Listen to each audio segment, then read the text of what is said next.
Hi, my friend, it's Pat Sloan here, and it is kickoff day. I can't tell you, starting a new project has to be one of the most thrilling parts of being a quilt maker. Probably starting a new thing for any maker is the best. I mean, just getting everything together, getting those first things cut, it's like, whew. And we are starting Flapjacks today, which is squares and rectangles for all of you people who love that. So this is the pattern. It's a free pattern from the Fat Quarter Shop. Thank you, Fat Quarter Shop. Thank you, Kimberly. It is really fun. Now I have started the cutting, and I did a few little clips here to show you how I'm walking through cutting this and getting it ready. Let's dive right in. Before I get started cutting these flapjack fabrics here this evening, I thought I would just show you how I sorted what I have and what I added in and kind of how I'm going to approach it. Now. Okay, this packet here, whoops, not that one. This packet here was pretty much the fat eighths that came, and I was using parts of them for the Happy Everything Sew Along. So that means there's chunks out of them, they're not full. I'm not going to be able to get all the pieces like the pattern shows you. So I won't be able to get all those pieces. So I went ahead and grabbed other fabrics. I've got a whole group of gray and a couple extra gold. And then while I was looking around, I found this, which is a similar gold, and I think I'm going to keep it in the basket for binding. I think that'll be fabulous. Because remember, I'm doing black for the accent, which I'll show you here in a minute. But I just want to get down to like, how did I figure out what to put in here? One of the things is the color. You know, what is close? Because all of these yellows and grays, here, let me just show you the yellows. They're all pretty much the same base yellow. I mean, even here. Okay, whoops, there, like this little piece. They're all kind of the same base yellow. So that means I didn't want to go a lot of variance in that. I mean, I think it's pretty much the same yellow used. I mean, there's some lighter in here, a little bit of lighter in there, but pretty much the same. So I needed to find some that worked with it. And this, that's a grunge, and then this yellow plaid that I've had for a while. I don't know what that was. It may have been an art gallery. So these will work really good. Now for the grays, there are also some lights, which I decided not to add any more lights. Whatever lights are there, you know, like this has parts of it used. Then for the grays, I went searching around for some that were similar, and also I found like this one strip, which I think I can get, you know, just use it to get whatever I need, you know, whatever I can get out of it. So I will take like a fabric like this, which has a chunk out of it, and I will go ahead and cut all the pieces, and then let's say I get all but one because of this chunk here that's out of it. Okay, let me put it down there. So let's say I can, you know, I can get all of these needed except for one. Well, then I will go over to these extras, and I will just cut. I'll probably, you know, this will just make one, so I'll cut one, and that'll kind of be everything I would get out of here. So I'll do the same thing, going through, and I have probably more gray than I need, but I wanted to just, you know, grab them. So I have them here to think about, because I might pull one out and go, no. Like, I really like this one because I like the design on it, but, you know, and it's a different light. It's a different light than the others, so ultimately, I think it's close enough to that one. They look really similar, so I think that it'll work. Okay, that is the plan, to get all of these cut so that I have we have to cut from 22 or more, but a total you're doing is 132. So we're doing 132 rectangles to get started, and that's what I'm going to be working on. In order to trim these, I could use a couple different rulers. So first I got out this one, which is a 6.5 by 12.5. And I thought, okay, that's fine. I can sort of go this direction, which I'll show you here in a second, to measure the 8-inch part. But then I thought, that's kind of awkward. So let me show you. I need to, I think, the way I'm doing it anyways, I want to have this whole thing as 8 inches wide, so that when I just go, you know, cutting along like this, the subcuts, the width of it is 8 inches.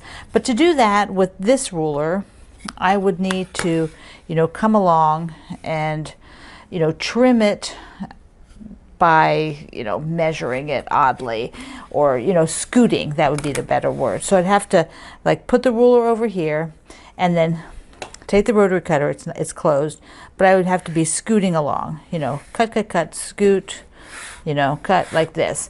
And I thought that's time consuming, and I'm wiggling a lot, and I really don't think it's as accurate.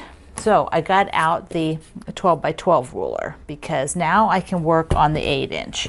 And even I could fold it like this, and if I need to trim the edges, because they may not actually be really even, so you might want to shore up your piece and just trim a little bit off, and then I will rotate, and now they're even, and now I can put it on the 8 inch. So I'm on the 8 inch, and I'm going to go ahead and trim off this extra part, so that when I come along and subcut, now this I'm going to put in the scrap bag because it's a little skinnier than I want to use.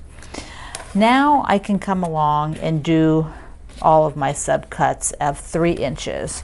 So when I'm doing the subcut of 3 inches, I'm putting the ruler at the top. My bottom is already straight. I'm not doing the very top edge of the ruler like this. Let me just pull that in, because I find that if I'm using this, let me see, I've got a glare. Okay, I'll put my arm there. So if I'm using the very top edge of the ruler up here, then I'm missing out. You know, I could be not looking at it straight, it could be making it a little too short, a little too wide. So I find if I push it, the ruler over the edge, and then I line up along some line on the ruler here. That way the ruler is covering the entire piece of fabric. The entire piece of fabric is all the way under here, and there you can see, there is no edge of the fabric out by any chance. So now I can just subcut and go along the 3 inches like this, which will take me all the way through the end until I have all of them cut. Here is a good example of trying to be as really frugal as you can with this. I looked at this section that I had cut out, and I thought, you know, I bet I can get one 3 by 8 down here, but it's going to probably come a little bit longer. So I measured it, and yes, I can get a 3 by 8, but it is going to be, I mean, at its most frugal, which means using the line right at the bottom here. Here is where I need to cut. So I went ahead and put a pin here so that I could measure the other way and see if there's a lot of waste. You know, so if there was like a huge gap in here, maybe this would not be effective. Maybe, you know, I could use that fabric for something else then. So I went ahead, and it's 3, 6, 9, 12. So that means there's just this little bit right here, you know, not going to be used, a strip like this. So I can get 1 from here and 3 from this other section. So there's where you can look at your fabric if you have a piece that's not a real fat 1/8, it's got something chunked out of it like mine, and try to get the most out of it. So here's what I ended up with. 5 of the strips for the flapjacks, so I got 5 of those. And then from here, these were some of the extras from that oval part that was cut out. And then here was the rest of the oval. And I had cut these pieces from here, just like this. So now what do? I think I will probably just trim that off. So I've got these as usable pieces, these are not. And then I might go ahead and just put this little chunk in the scrap bag. And so there you go. That was super successful. So that is all done. All of my cutting of the fat quarter bundle is done, plus the extra pieces that I added in. So let me just show you. And for some reason, I still have them stacked on top of the bin, which I don't know why I did that. I need to move it over to one of the design boards, because this is really not very useful, having it on top of the bin. Anyway, anywho, here they are. They're all stacked, all the 22. There's 6 pieces from each of the 22 fat 1/8 units, which left me with all of this, left over, and then some chunks. And the chunks were primarily because I'd cut pieces that I couldn't use the whole thing, such as like this one, this floral. So I'm going to cut these all into 2.5 inch squares. And this grouping I am going to use to go around the owl. This owl, I think I'm going to see if I can make, you know, fussy cut a nice square with maybe the 2 owls in it, and then use these strips to go all the way around and make it a pillow. So I'm going to do that and see how much of these strips I can use, and that will be fabulous. These are the fabrics. I didn't use all of that yellow, that grunge yellow. I had 2 versions of it. You can see this one has a little bit of blue in it. This one this is a bigger chunk, so I didn't really cut into it unless I had to. And then I didn't use that. I was going to use that gray, but it ended up not. And I didn't use that or the grunge gray. This gray I might be able to use for the pillow back, but I'm not sure I have enough of that either. So we'll see when that happens. So what is next? Next for the flapjacks for me is to cut all of the squares out of my harmony black, the black harmony that I have. And so there are 3 inch squares, I think, and then cut the outside perimeter, the perimeter. Where'd that word come from? The border. But I don't need to do the border now because I have tons of fabric. And I know that I have enough. So that is part of getting it all ready. Now, your assignment for today is to get your fabrics and cut them. Cut all of them up. Then get your squares cut. Then you're ready to start sewing. I probably will do another chat on this before next Friday because I want to just kind of keep moving on this one. And so I will probably do something in a couple days again and show you getting it up on the wall, but I can't put it on the wall until I get the crumb block, the purple crumb block. That one has to get sewn up first. The thing with this is when you look at the pattern, you're building units with the rectangle and a square, but then you have to have some of your rectangles without squares. So I know in the next day or so, maybe even on Monday, I will talk about how I will balance that color without putting it up on the wall, because I just don't really want to have to do all of that really fussy placement.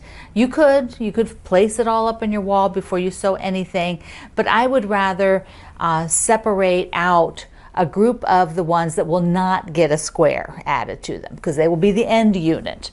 And how I do that we'll talk about on Monday. So you have an assignment. Yes. Now, I want to show you a few of the pie blocks from Sweet Dreams. I have a couple of them here, so let's pop them up because I just want to show you how amazing the block looks with different fabrics. So first up is Carol with her Peppermint Pig yardstick. I tell you what, I think I need to go on eBay and search for Peppermint Pig yardstick. First of all, it's red, everything red, and and it looks so cute. But her block is also amazing. Then Joanne did a dark background with light purples. That is so pretty. It really is striking. It sort of pops those purples off the block. Marion came in with green, that also a dark background, but that green just sparkles. It looks like the Emerald City from The Wizard of Oz. Let's see what we've got. 2 more here. Sharon has that lovely peach. Then she had some dark area, and then that blue really complements the peach. I can just see a whole quilt like with blues and that blue, that summer blue and peach. And then here is Shelley's, and Shelley's is that very classic blue and yellow that we all love. It is just gorgeous. Her quilt is going to be amazing and wonderful. Okay, speaking of quilts, before I forget, because this is always up here behind me. Let me just move my chair. This is in my machine quilting book. It's called Cherry Pie. I should have mentioned that on Wednesday, but I forgot. There's always so many things to remember. So this quilt, what I have in the book is to suggest that you use it, which I did on this quilt, to try out different quilting patterns. So each of these is quilted in a different way. So like this has meandering, but then there's lines across here. And then the one down below it, there are like teardrops. So it's like I make a teardrop and come back and then loop and then, you know, build that in all of the outer pieces. I've got sort of big flowers and hoops in here. So this is a great repeat block because you can pull a bunch of fabric and it looks really great no matter what you do. So I have a mail call now. This is from Bird, and she is in Pennsylvania. She sent me a lovely card, and this is actually one of her mother's drawings. So I guess they have them printed on cards. That is just so cool. And she sent me this entire goodie bag of all kinds of little wonderful things. This one, look at the kitties. So cute. And like beads to be added to projects. And there's needle minders. Look at those. There's a super cute little tin with owls. Look at the owls. I love it. I love it. And some charms and a few more beautiful blue beads. Thank you so much, Bird. And then I also have from Nancy in Florida, Superman. I love Superman. My dad's birthday is the same day as the day Superman was invented. So he shares his birthday with Superman. But she sent me some salvages, and they have some cute edges on them. Look at the bees. There's bees on that one. Oh, and the chickens. The chickens. I don't know. We might need to do a chicken quilt someday. We just might need to. Plus these really cute little panels. So darling. Super cute. Thank you, Nancy. Mwah. All right, today is kickoff of Flapjacks. Download the pattern. This is definitely scrap friendly. You can watch the video from yesterday and you can see where I talked about how to pull from your own fabric that you already own to do this. It will be fabulous. Or use a fat eighth bundle or part of a fat quarter bundle and get everything cut. That's your goal. Cut. So I love you. Mwah. See you online.